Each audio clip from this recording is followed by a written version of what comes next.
Hello boys and girls, my name is Grandma Books. Well, really that's my nickname. My real name is Judith Ann Gottbrath-Schliessman, but my nickname is Grandma Books because I'm a grandma and I love books. But you know what? I also love science, so you could call me Grandma Science because today we're going to do science experiments in my kitchen, and you're going to love some of these tricks that I'm going to teach you.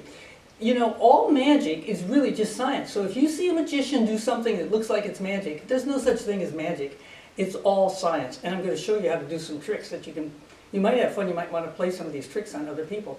Now, I was a scientist and worked on designing rockets and airplanes. In fact, I may do a show on rockets and airplanes because that's pretty exciting. Science is so much fun. I hope you'll consider doing it as a job because it just makes so much fun and you get paid a lot of money. Now, I'm today going to talk about everything that exists in your world. Everything in my kitchen, everything on the earth, everything in the world, everything in the moon, everything on the universe. Everything in the whole universe is just one of four things. It's either energy, this is energy, but also it's light energy. And if you can see me, that's because there's light energy. Otherwise, you couldn't see me. And there's sound energy. And if you can hear me, that's because there's sound energy. And then the other three things are anything that's solid, like everything in my kitchen. Most of the things in my kitchen are solid. And in my body, I have bones and I have skin and I have hair, and those are solids. And solids are things that are just sort of sit in one place, and they don't move around unless you move them. And then the other thing I have in my body, and that we have all over the world, is liquid, because we have oceans and we have liquid in my kitchen, and we have liquid in our body. We have blood, and if my nose runs, I have liquid. And if I go to the bathroom, I have liquid, or maybe solid. And the other thing we have is gas. I also have gas in my body, and if I go burp, that's gas coming up, or I might have gas coming out somewhere else. And we have gas all around us. Everything we breathe is gas. It's air. The air is all around us, and it goes up for lots of miles. There's a lot of it up there. And it puts pressure on us, but we don't feel that pressure because we're in balance with our environment. But I think today I'm going to talk about gas because there's a lot of fun experiments to do with gas, and I think you're going to really like these experiments.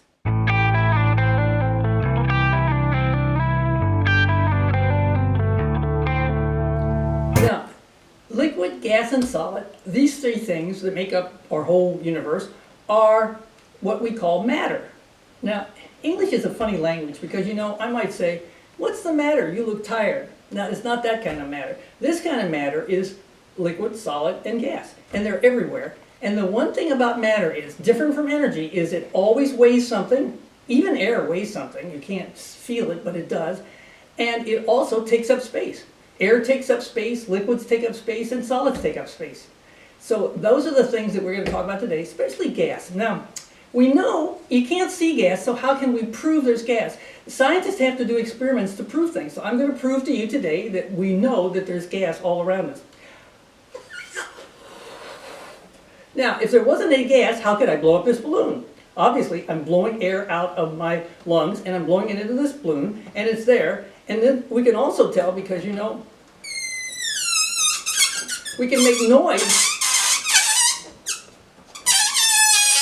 And the reason we know there's gas there is because the air is coming out of the balloon, and I'm wiggling this balloon, and it's making all these funny noises because the gas coming out of the balloon is making the rubber vibrate, and that's making the noise. And that's how instruments work. If you have a friend that plays a trumpet or a trombone or a clarinet, that's how that works. That's proving that there is gas.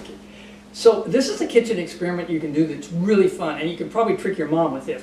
So I'm taking a little plastic glass, and I've got a piece of paper towel, and I'm going to stick the paper towel down on the bottom and scrunch it so that it stays in, so that it won't fall out when I turn it upside down. And now I've got a jug of water that comes up higher than the top of the glass. I'm going to very carefully turn this upside down and drop it down into the water, and I predict that the paper will not get wet. Let's see. So it's completely underwater. You can see that. It's completely underwater. Now I'm going to very carefully pull it up. Now I can't turn it sideways. If I turn it sideways, the air will come out.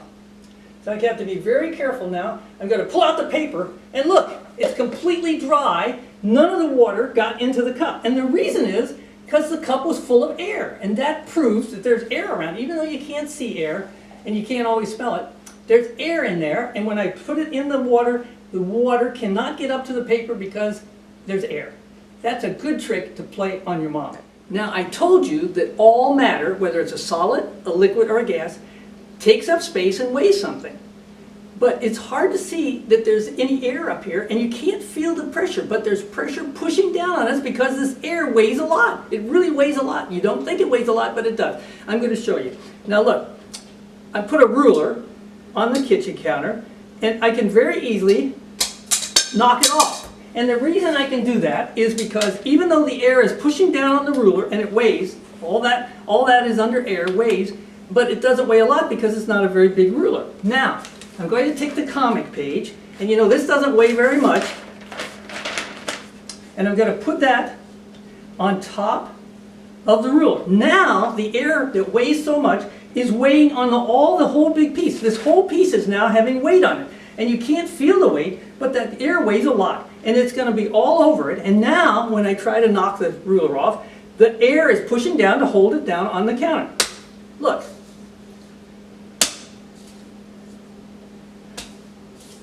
I can't get it up.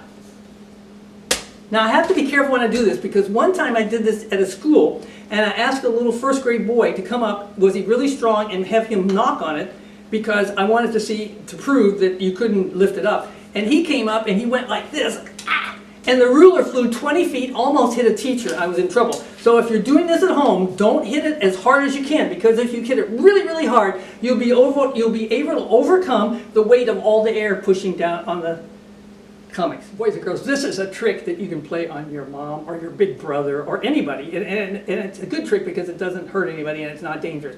So the way that we can suck through a straw, you've all drunk drinks through a straw, and what you do is you stick the straw down in the liquid and then you just suck up. And people think that you're sucking the liquid up into your mouth. No, you are not, boys and girls. The science truth is sucking the air out of the straw. And once you get all the air out of the straw, the liquid will suck up into the straw because there's no pressure there. Once you take the air out, the liquid, and because you see the air, all the air around us is pushing down on the top of the water. So look, this is the way it works.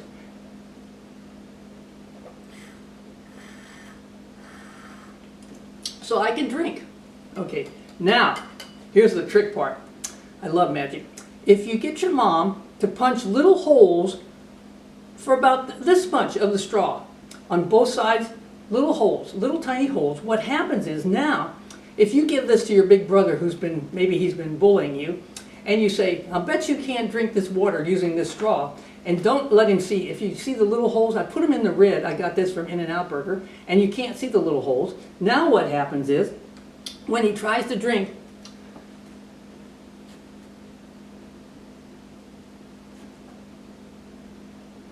nothing comes up, because as I try to suck the air out of the tube, out of the straw, it doesn't come out of the straw because I've got holes. So the air is going in the holes and coming up into my mouth, so the liquid will not come up, because even though the air pressure is pushing down on the water, it can't get in the straw because I cannot get the air out of the straw. Is that a good trick? I think it is.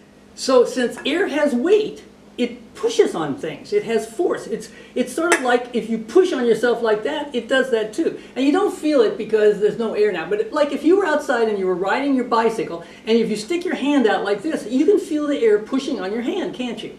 And that's how sailboats work, because the air pushes on the big sail and it makes the boat go.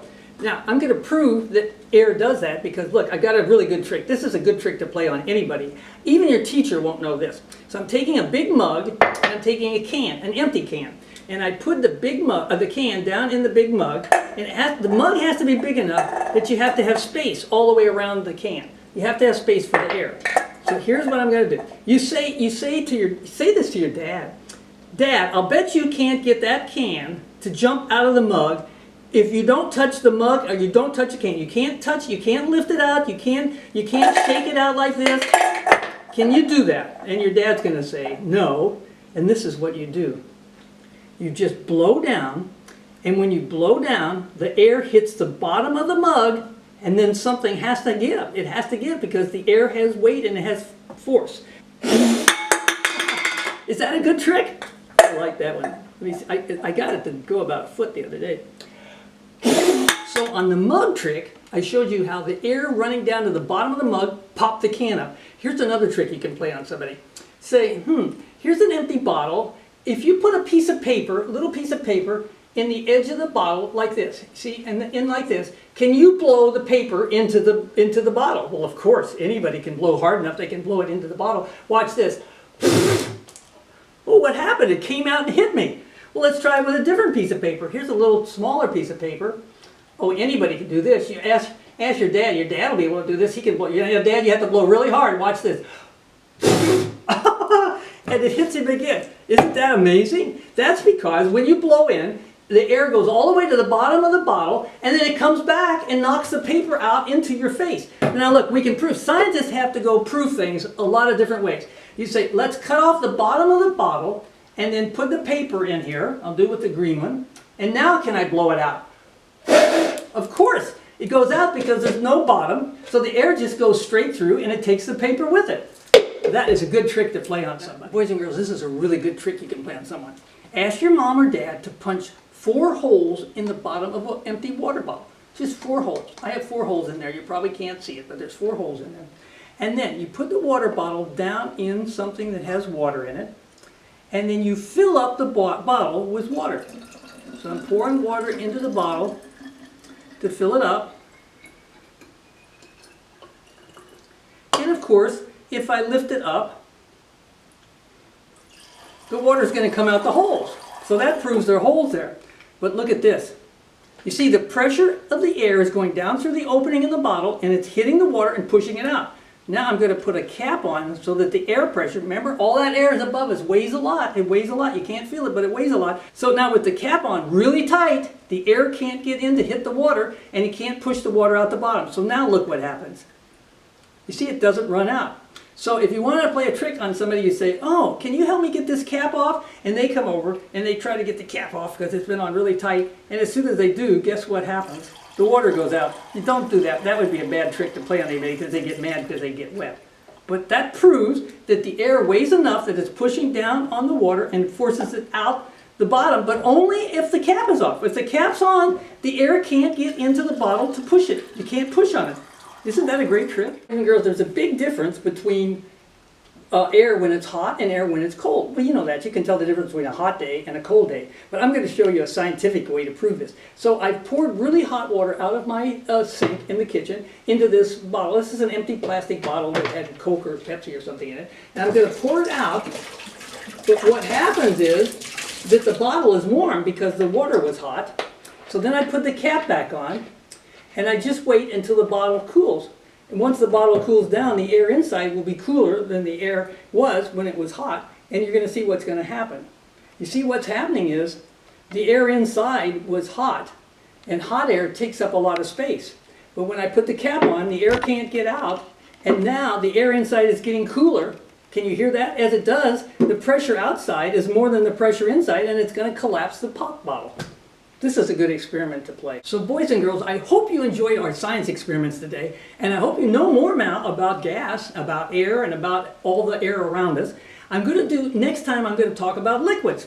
We have a lot of liquids around. We have liquids in our body, you know, and this is a chicken drumstick. I ate this drumstick. It must have been a little chicken because that's not a very big drumstick. And I'm going to show you why your mom tells you to drink milk. So this drumstick is a bone, just like a bone in our body, and it has calcium in it, and calcium is in milk. It's an element that's in milk, and you need to drink the milk to get the calcium to keep your bones strong. So, you know, it's really hard to break this chicken bone. I can't bend it at all. It's really strong because it has a lot of calcium in it. It's just like my bones. My bones are strong. But look what happens now when I take the calcium out of the bone. The calcium in the bone is gone. Next time I'll tell you why it's gone, what I did. But this is why, if you don't drink any milk and you don't get any calcium, well, you can eat yogurt or cheese. That has calcium also. This is what happens. Your bones lose calcium. So I can't wait to see you next time. Thank you. Bye-bye.